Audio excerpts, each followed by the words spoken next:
चैत्र नवरात्र उत्सवाच्या पावन पर्वावरती ठाण्यातील जांभळी नाका येथे भक्ती आणि कलेचा अनोखा संगम पाहायला मिळाला।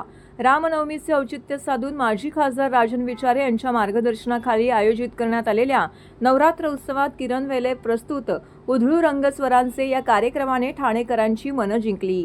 मराठी सांस्कृतिक परंपरेचे दर्शन घडवणाऱ्या या नृत्यविष्कारमय सोहळ्याला नागरिकांनी उत्स्फूर्त प्रतिसाद दिलाय।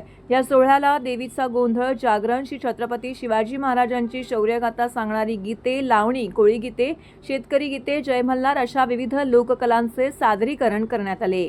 विशेष म्हणजे नृत्यनाटिकेच्या माध्यमातून श्री स्वामी समर्थ महाराज आणि गुरुवर्य धर्मवीर आनंद दिघे साहेब यांच्या स्मृतींना उजाळा देण्यात आला।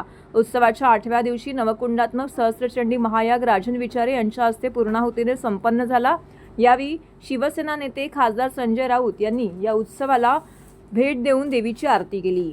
यावेळी अनेक मान्यवरांनी उपस्थित राहून देवीचं दर्शन घेतलं। त्यामध्ये मनसे जिल्हाध्यक्ष अविनाश जाधव, रवींद्र मोरे, माजी आमदार सुभाष भोईर, उपमहापौर कृष्णा पाटील यांसह पोलीस आयुक्त डॉक्टर ज्ञानेश्वर चव्हाण, पोलीस उपायुक्त सुभाषचंद्र बुरसे, सहाय्यक पोलीस आयुक्त दीपाली खन्ना, वरिष्ठ पोलीस निरीक्षक भारत चौधरी, आरटीओच्या हेमांगिनी पाटील, पोलीस अधीक्षक स्वामी यांनी आपल्या पत्नीसह पोलीस अधीक्षक स्वामी यांच्या पत्नी यांनी देखील देवीचं दर्शन घेतलं।